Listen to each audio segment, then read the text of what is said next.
Hello, my wonderful friends. It's me.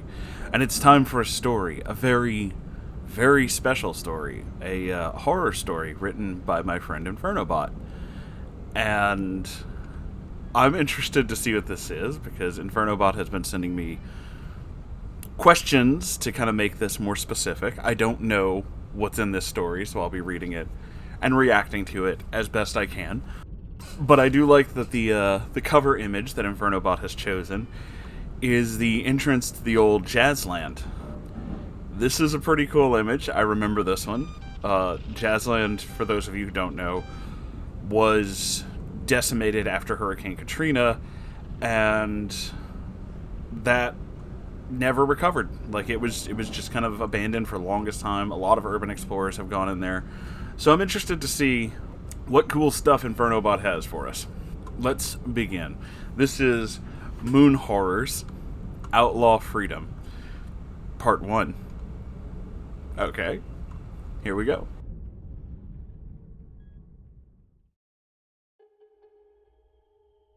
It was a hot day, hot even before the sun came up in the Indian summer that lingers after August and fades into September. We'd set out early in the morning in the war rig, myself and my two European guests, Simon of Outlaw Freedom and his friend and traveling companion, Matthias of Past the Edge. They were excited to see Dixie Dreamland in Greenwell Springs, a park famous for opening the same year as one of the worst storm seasons in Louisiana history. A season so bad, in fact, the park had flooded and began to sink less than 6 months after opening. The Amite River, which snaked past the edge of the park, had overtopped its banks and flooded the Cajun-themed boulevards. As its waters flowed on, they carried away sediment beneath the flat, paved concourses, and eventually the park couldn't support its own weight, collapsing into a spectacular sinkhole. Much of the main pedestrian walkway through the park ringed a slightly oblong collection of shops and restaurants with a roller coaster in its center, and these had all but disappeared into the earth. The buildings at the narrower top and bottom of the oval remained tilted at the edges, giving the satellite images of the ruin an appearance of a person's mouth stretched wide open in a perpetual scream. The place was closed immediately, condemned, and fenced off from the public. While I had dabbled in a bit of the outlaw exploration of abandoned places, Dixie Dreamland remained my white whale, the one I dreamed of exploring, but could never quite make happen. To say I was thrilled to receive a message in my contact email from Simon's YouTube channel would be an understatement. They had read my comments in their videos and watched some of my own, and they were interested in meeting up with an American YouTuber who shared their interests. Driving back from the Baton Rouge Metropolitan Airport the night prior, we had turned down the road which previously connected Dixie Dreamland to Highway 16, only to be met with park security patrol car. Undeterred, we agreed to park along the Devereaux Road on the opposite side of the river and take my buddy's rowboat across, securing access on the blind side of the park, not patrolled by security. So, it was on a quiet stretch of river where we pushed off and paddled a quarter-mile into a fallen copse of trees, where we would glimpse the ruins of a roller coaster. We made sure the boat was pulled well away from the water's edge and concealed under brush. As this was only a day trip, we were lightly outfitted. Clothing and packs were sturdy, but not heavy. I had my jacket rolled up in my pack, not expecting to need it, but not wanting to be unprepared in case of a thunderstorm that rolled in with the late afternoon. We had several flashlights and our cameras, rope, assortment of various energy bars and trail mix, large bottle of water for each of us. I had, in my pocket, a trail knife, and my hand, a sturdy walking stick. This area had not been cleared in more than a decade, and the undergrowth was dense as any jungle. Beating branches and vines back with sticks was the only way to move forward, and we took turns at the front of the troop, alternately swatting at flies and swatting vines, while slipping over the damp logs left half buried in the loam. We'd made our way significantly uphill from the river to an area of trees less densely choked by the bushes when Simon tapped me excitedly on the shoulder and pointed to something in the distance.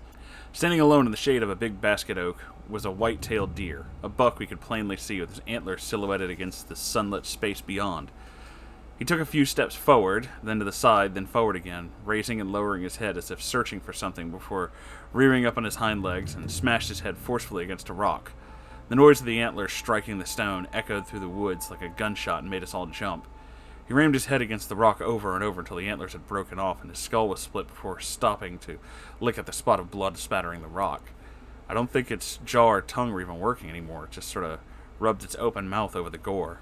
We all watched in stunned silence as he reared back onto his hind legs and walked away, shakily down towards the river, like a drunk staggering out of a beer garden.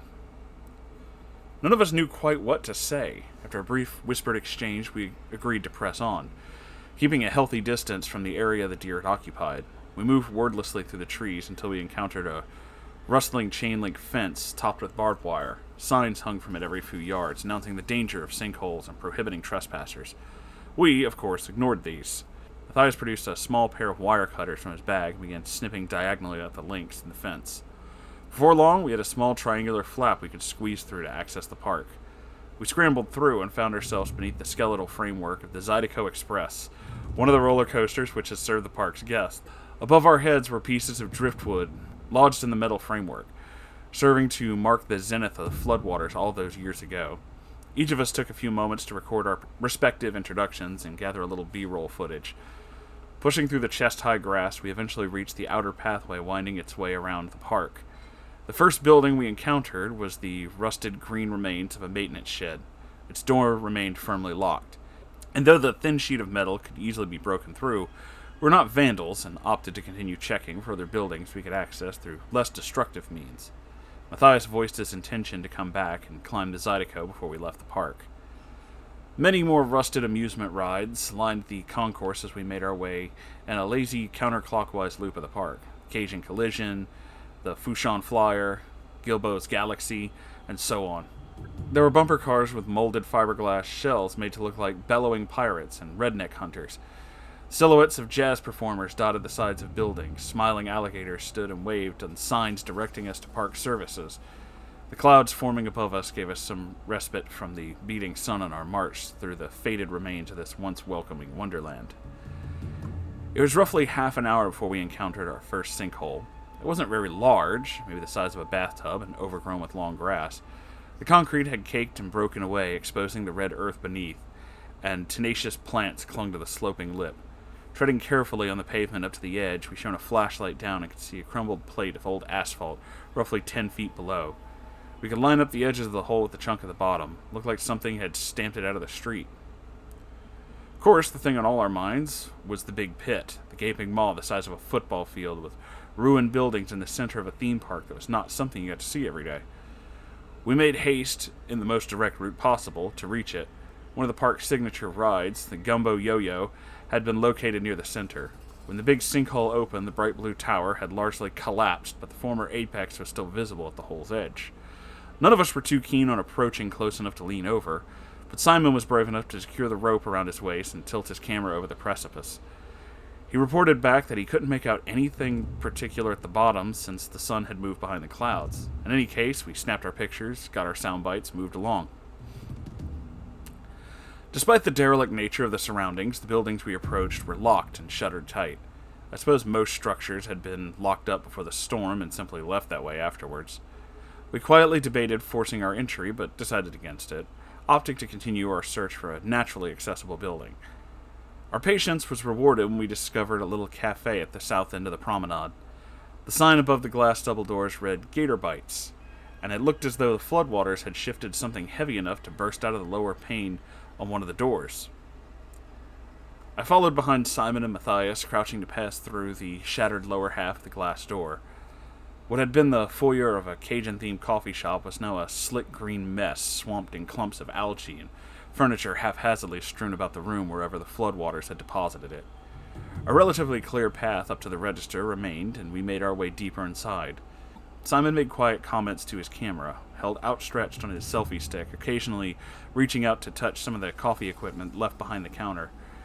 My attention was drawn to the door leading to the back area of the building, opposite the big picture windows facing the street. The door's handle was hanging down, pointed at the floor as though it was loose in the fitting. A soft push of my hand revealed the lock had been broken. The door swung freely open.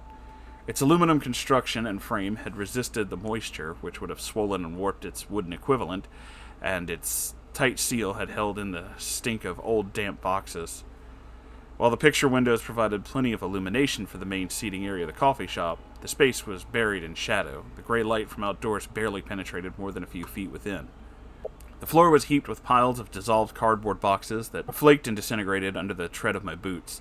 The beam of my flashlight played across the room, casting skeletal shadows of half-empty wire racks, once heaped with merchandise for park-goers. Curiously, the debris wasn't spreading uniformly about the place. It seemed like a path had been cleared along the wall leading towards the rear of the room. Picking my way over shattered pitchers and rusted portafilters, I turned down the aisle lined with shelves. My light immediately flashed back at me, reflected in hundreds of metal discs on the floor. First, I thought they were coins of some kind. When I kicked a few at the toe of my boot, I realized they were the flattened remains of used and trampled down tea light candles. When the circle of illumination cast my flashlight swung up to reveal the far end of the aisle, I made out the shadowy outline of a figure sitting crouched atop a pallet of warped boxes. Startled, I uttered some expletive, which drew my companions to see what had disturbed me. Together, we trained our lights on the body propped against the rear of the wall. Orange's boxes had been shifted around the pallet to create a crude, blocky seat or chair, sitting with its feet crossed and arms resting on its knees in grotesque mockery of a lotus pose, was an enormous bullfrog. Had someone been twisted enough to dress it in clothes, it could have easily been mistaken for a child of 9 or 10. We stared in disbelief at the morbidly obese, unmoving figure settled into its crude cardboard throne. Its sagging rolls of skin looked like puddled drippings of melted wax. Spread out at its feet was moth-bitten and moldy cloth which had been draped across a shelf held up by crumbling boxes, covered in spent candles and shredded food wrappers. A cleared spot on the floor showed where someone had knelt before this grisly idol, worshipping in a way that we did not know. Matthias played his flashlight up the wall and showed a word that had been scrawled there. He sounded it out, struggling with the strange spelling. Tsathoggua? Tutsaghagoa? Sathagua? Sathoghua? We each in turn tried to decipher it, but neither of us had any idea what it meant. Simon ventured a guess, saying that maybe it was the name of the frog. I shivered to think who would come up with such a name and why they would feel the need to scratch it into a concrete wall in letters 6 inches high. Matthias turned to us and asked if we should get a picture with it, but Simon shook his head. I think we all knew. Whatever this place was, it'd be best if we forgot it. Out on the street, we continued exploring around in relative silence, occasionally calling to one another if we found something of interest. The excitement was dampened after our early discoveries. The oppressive steel-gray clouds overhead seemed to be sinking down on us, the air heavy with their mere presence. A cold wind knifed down the street, scattering leaves and trash, and tore past us, and we stopped to fish out our jackets from our bags. Matthias pointed to a Ferris wheel some distance away, explaining that he had scaled a similar one in Murmansk. He wanted to try again here and have some sort of tradition. I looked to Simon, who approved, but I could sense he was less enthusiastic than his compatriot. We skirted around a large circular plaza, pausing to take pictures of the collection of anthropomorphic alligators, wearing straw hats and overalls. I knelt to brush away the weeds which obscured the plaque at the base and drew back my hand in shock. Stretched out in the wild grass, torn to the point of nearly being skinned, was a baby bunny. The pinkish muscle was still slick with blood. Whatever had done this could not have been far off. Matthias seemed shaken by the sight, while Simon asked if we had wild dogs. I nodded, adding there were sometimes coyotes or feral cats in the area. My companions as I scanned the perimeter of the plaza, eyeing every shadow suspiciously. Something that would prey on animals this small is probably no threat to us, but the discovery is still unnerving. I used the toe of my boot to shove the plants back over the body, and we continued on. The base of the Ferris wheel was surrounded by a rusted waist-high partition, the kind that made of smooth bent steel piping that once comprised jungle gyms across America. Beyond that was a higher chain-link fence, barely visible behind the overgrown grass and bushes. We followed Matthias around the partition, past a rotting ticket booth, and onto the carriage resting at the bottom of the huge wheel. It swung slowly as Matthias stood within and rocked his weight from side to side. Flakes of rust flittered down from the bars above, but the structure seemed otherwise sound. He questioned if our combined weight, were we able to climb in one of the higher carriages, would be enough to make the whole thing turn, but I declined to find out. He set about scrambling up the lattice of diagonal pipes and cables, zigzagging onto one of the arms, up the axle, and then back onto the arm before reaching the topmost carriage. We returned his wave, and he pulled his camera out. As he recorded his thoughts atop the Ferris wheel, I looked to Simon, and I think he caught the worry in my eye. He reassured me that this was something Matthias did, and that he would be all right. The first drop of rain hit my face the same time I heard the low groan of bare metal grinding against metal. On the ground, our heads whipped up to see Matthias drop to grab onto the top of the carriage with his hands and flatten himself against the roof. The high-tension wires throughout the wheel were vibrating visibly, shaking off bits of rust and debris. There was a popping sound and a metallic clang that echoed throughout the steel tubing of the wheel's frame. In unison, we both shouted for Matthias to get down, and he did not argue. Fat drops of rain were splattering around us, and we tucked our respective cameras back into our bags. It was Simon's cry that brought my attention back to the wheel just in time to see Matthias's feet slide out from under him, and his arms flail wildly, grasping at the steel poles or guide wires. There were too many crisscrossing lines for him to fall unimpeded, but it did little to lessen the horror as he tumbled through the supports. We rushed forward to where he had landed. To our surprise, he was trying to lift himself up, apparently not as badly injured as I had feared, but the angle of his leg twisted under his body told me that he would not be walking out of this park. Simon helped him slide out of his backpack while I removed his boot delicately as I could, before taking out my knife and slitting the leg of his jeans up past the knee. The tissue around the joint I can only describe as an angry red. I couldn't tell from looking at it if any bones were broken, but his knee was definitely not in the right place. It brought back painful memories of a time when I lived in Maine and a sled had flipped up during a race downhill and sliced into another boy's knee, all the way to the bone. I remember that boy flexing his leg and seeing the kneecap shifting under his knee. I squinted my eyes shut hard enough that I saw stars and focused on the feeling of raindrops hitting the back of my head and neck to anchor myself to the present. I think Matthias must have been going into shock because he didn't complain at all. He seemed focused on his camera. Simon and I agreed we would be able to carry and drag our friend through the storm all the way back to the war rig. Consequences be damned. We needed to call for help. I tried my phone and 911 connected, but after a few seconds of trying to hear over the rain, it hung up. I was left with just the AT&T logo and the words, "Call ended." Simon tried his phone and Matthias's phone as well, but we were met with the same result. The rain was hammering down on us now. We had to shout to hear one another. We shifted Matthias to be more under one of the carriages and set about searching for something we could use as a makeshift stretcher. The walls of the ticket booth were just flimsy paneling blotched with mold and crumbling when kicked. The door was made out of some thicker wood and seemed strong enough that we could at least use it to move Matthias to an actual building. With all of us gripping the top of the door and Matthias laying down on it, we were able to slip and splash our way to the nearest structure. We're out of the rain, beneath a circular cabana advertising fried dough in faded letters across its walls. It was open on 3 sides with a U-shaped counter in the middle. There wasn't much room to get comfortable, but the overhang of the roof sheltered us from the downpour.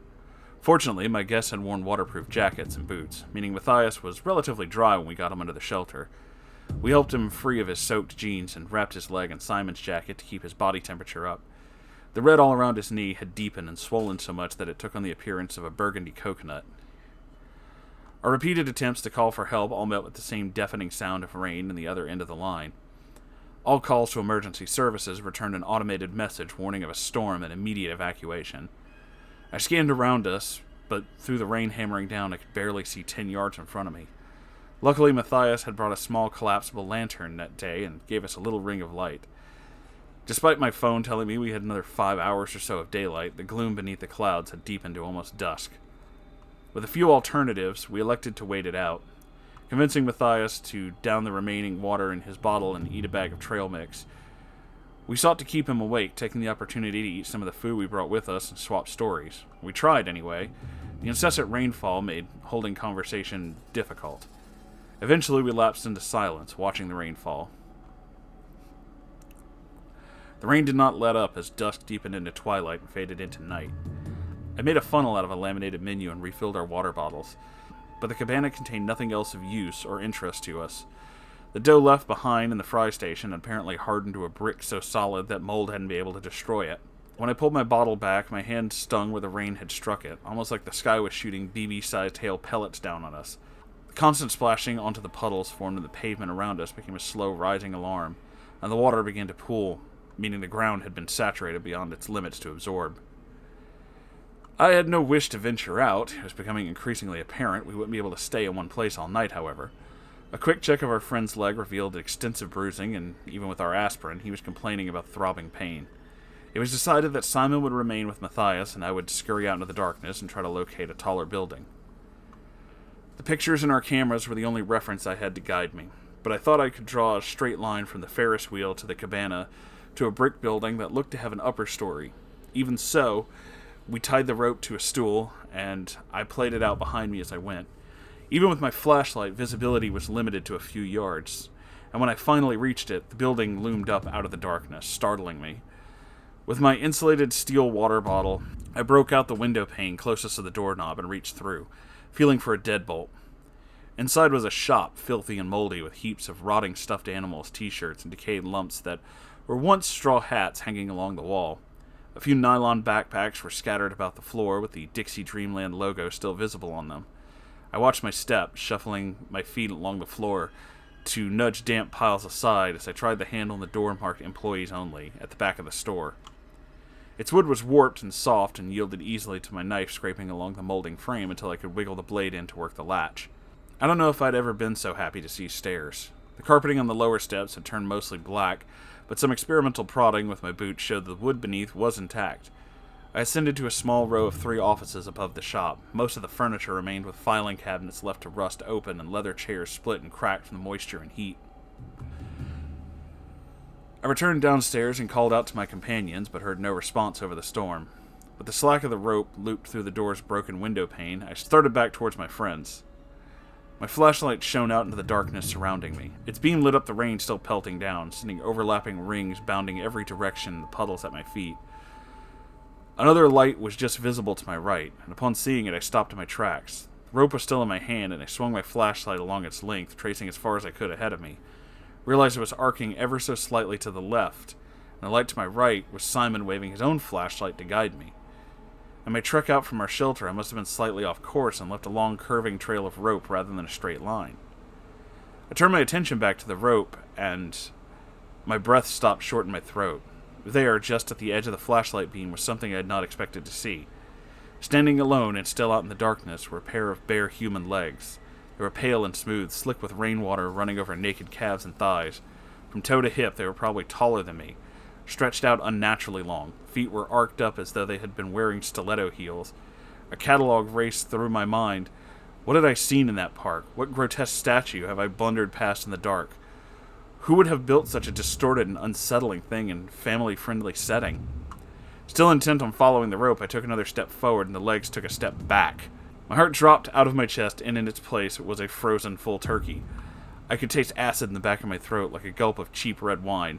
I stood stone still as the rain scoured away at my scalp, holding a flashlight shakily ahead of me. I realized my sturdy walking stick was back at the base of the Ferris wheel, and my knife was folded up in my back pocket. The legs took another step perpendicular to me, and I felt a faint tug at the rope in my hand. I turned to track them at the slightest degree, always keeping my light between myself and the limbs moving through the rain. They were always the furthest edge of my light, slowly turned to follow their progress, circling me in the dark. The rope was still in my hand, and stepping over it, I began my slow walk back towards my friends, keeping the light pointed at whatever thing that was creeping through the night around me. I scarcely noticed the rain stinging the crown of my head through this slow retreat. Only the slick rope sliding through my palm and persistent movements from that thing followed. Even with my ears straining, I could hear nothing over the falling water. Every moment I expected an explosion of movement, a flurry of legs, the thing that followed tearing into me. When I did feel a hand on my shoulder, I jumped and screamed, but it was only Simon. In my alarmed state, I nearly broke down, sputtering out an explanation of what I saw to Simon. I don't know if he believed me, but we turned our flashlights to the night and scanned from side to side, probing in the darkness. We saw no sign of the thing that followed. The distress must have been clear on my face as Matthias immediately questioned me about what I saw, though I was loath to answer him. In his present condition, he couldn't possibly outrun or fight off anything that came at us from the dark. The puddles had expanded in my absence, water spreading under an awning that had shielded us from the rain. In the company of friends, I began to question what I had seen out there. Had there really been a thing that followed me? Maybe. Maybe, disoriented in the dark and the rain, I had walked in a semicircle around a statue, which, in the daylight, would be perfectly innocuous. Regardless of what I may have seen, we could not remain here. The waters were starting to rise, very slowly but relentlessly. I had almost made up my mind that my encounter with the thing that followed had been purely an invention of my imagination, starved for other input and straining to discern its surroundings, when Matthias cried out.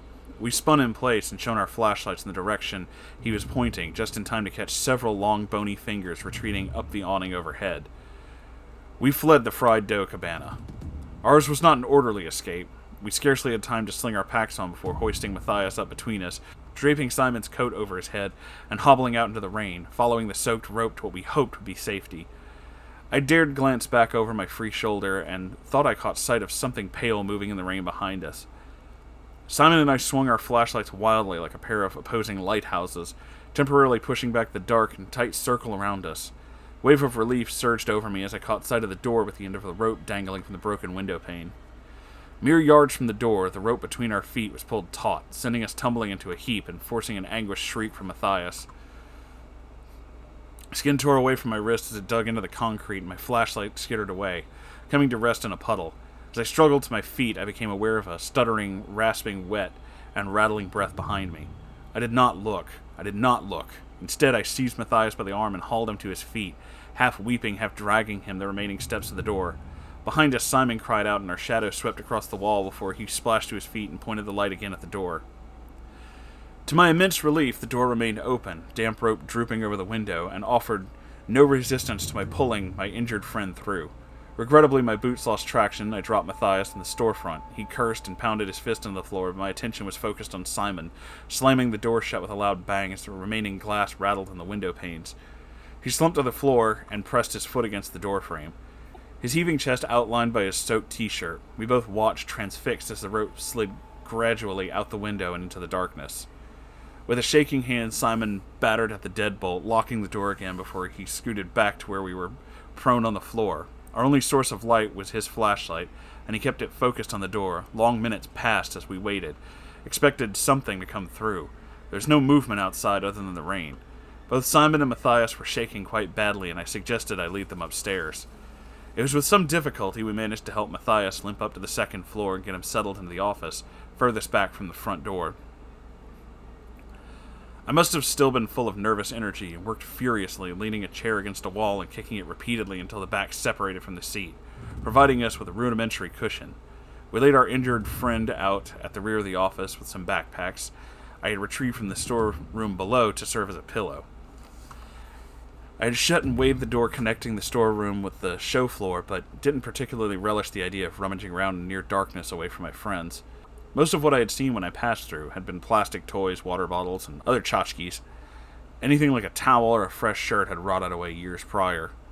Thankfully, the office had a solid door with a lock, and we shut ourselves inside. We tried to wring as much water out of the soaked clothes as possible and lay them out in the desk and the filing cabinet to dry while we huddled together for warmth. The thought of starting a fire in a wastebasket briefly crossed my mind, but we had no way to safely vent it. Never mind this place had cheap plastic trash cans. We had to content ourselves with shivering beneath our waterproof coats, taking turns winding the little crank on Simon's flashlight so we could keep it on at all times, and we settled in to wait.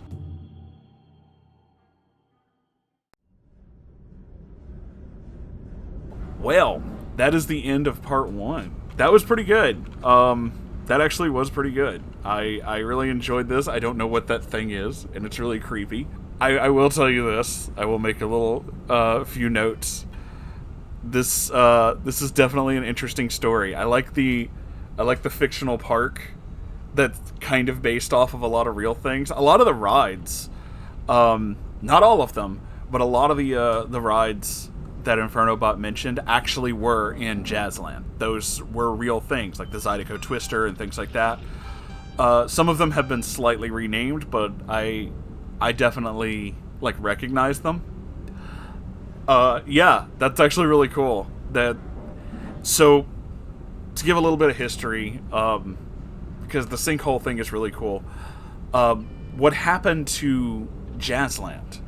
So, Jazzland was a 6-part joint with, I don't remember the name of the developer, but they wanted to make a New Orleans-themed theme park. Because New Orleans is a big tourist city, but it's not the most family-friendly of tourist places.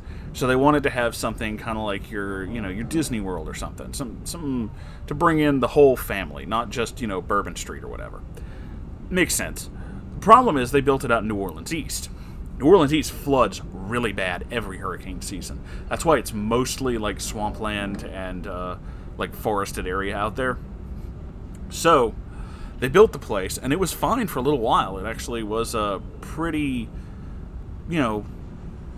big place, and people really liked it. And then Katrina came along. And now, the flooding in New Orleans, not all of it, but a lot of it in the city was from the damaged levees. The flooding in Jazzland was not. That area was just underwater, because that area always goes underwater. I have seen, before they started, I'm pretty sure they started tearing it down not too long ago, but I have seen people who explore it, people who actually were doing maintenance, not just urban exploring, said that if you go to, a lot of, roller coasters use hollow aluminum frames for the tracks, so they can reinforce them and move them and do all kinds of stuff. But they tell you, and I thought about this whenever he started talking about Matthias climbing on things. That's first things first. If you ever go on any urban exploring in Louisiana or any southern state where this humidity is down here, some people may really like to climb on things, get a better angle. Don't do that. Do not do that. The moisture and everything around it has rotted it. It is basically just like a skeleton waiting to collapse. It's very, very dangerous. And as soon as he was like, I'm going to climb up this thing, it's like, that is absolutely how you're going to break your leg. Don't do that. You could absolutely get killed.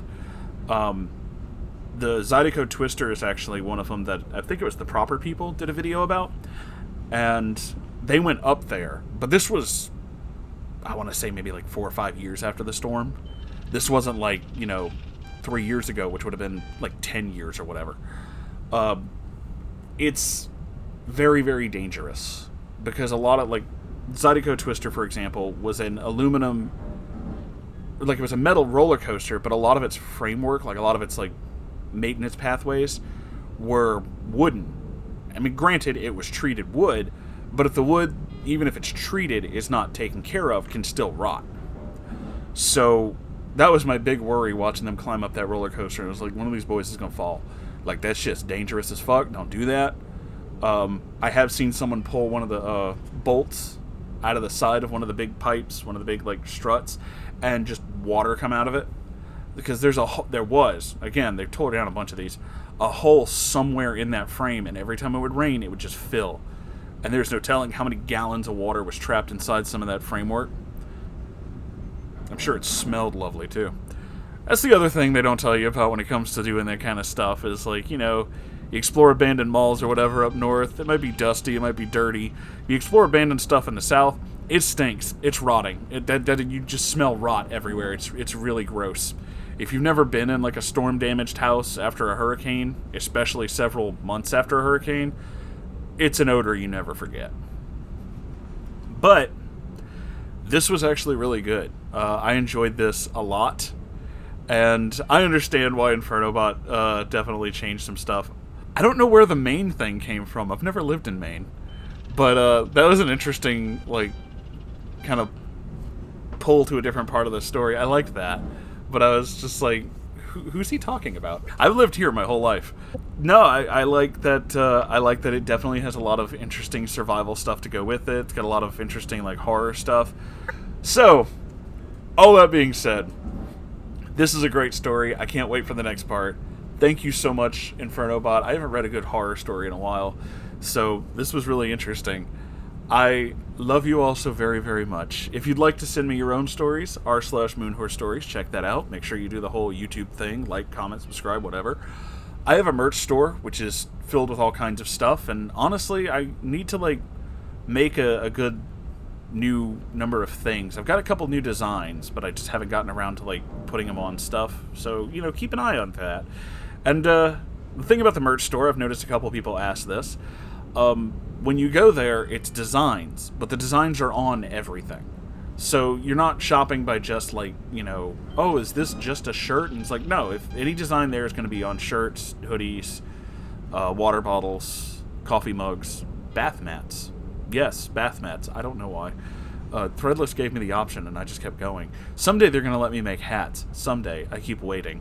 So many people have asked about that. Someday. Come on, Threadless. Hook me up, man. And I have a Ko-Fi, which I would greatly appreciate if you can donate to. If you can't, not a big deal. I totally understand. Ko-Fi goals are on a little bit of a hold right now because we're actually working towards a new one. Sango and I actually have a thing set up to do the one that's currently there, but we just haven't gotten around to getting everything set up. We have to write a recipe and do all kinds of stuff, and we have some other things in the works too. concerning that specific one, but we are going to do more. We are going to create some more stuff, as it were. So, let's see. Is there anything else? I have a Discord. Yes. I forget. I'm not good at outros.